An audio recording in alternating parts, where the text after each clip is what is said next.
त्यासाठी चुरस या ठिकाणी पाहायला मिळते। पुन्हा एकदा इथे हॅट्रिकची संधी,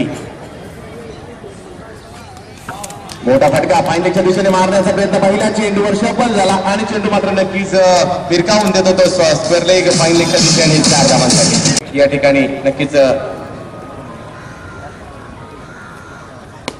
सुरेख फटका पुन्हा एकदा एकूच्या बॅट मधून पाहायला मिळतोय। रितेश टाकावरच्या दिशेने चेंडू जात असताना चेंडू सीमारेषा बाहेर चौकार, तर नक्की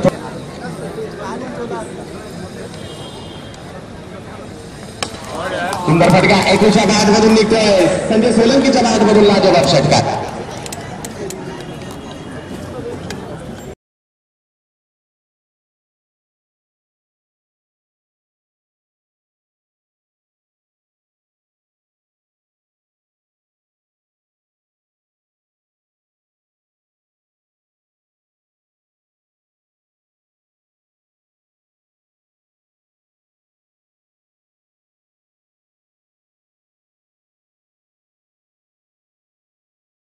पाहायला मिळत नाहीये।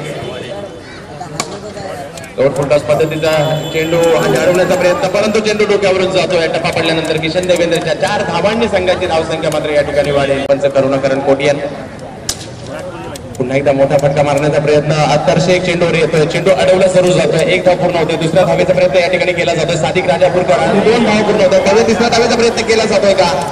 सीमारेषा दिशेने चेंडू जात असताना पाहूया, सीमारेषा पार चौकार प्लस अगोदर काढलेल्या 2 अशा 6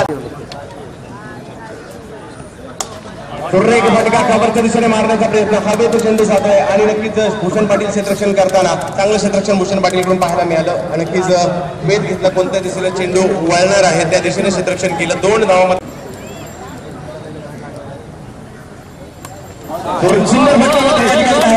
संजय सोलंकीच्या बॅट मधून, अर्थातच एकूच्या बॅट मधून चौकार, 4 धावा।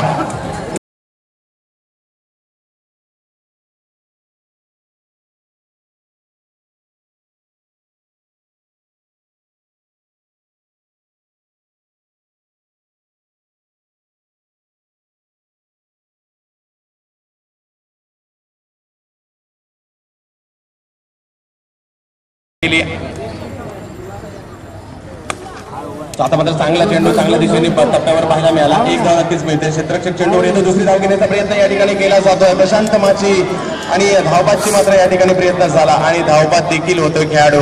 एका धावेने संघाची धावसंख्या वाढेल, जाऊन पोहोचते ती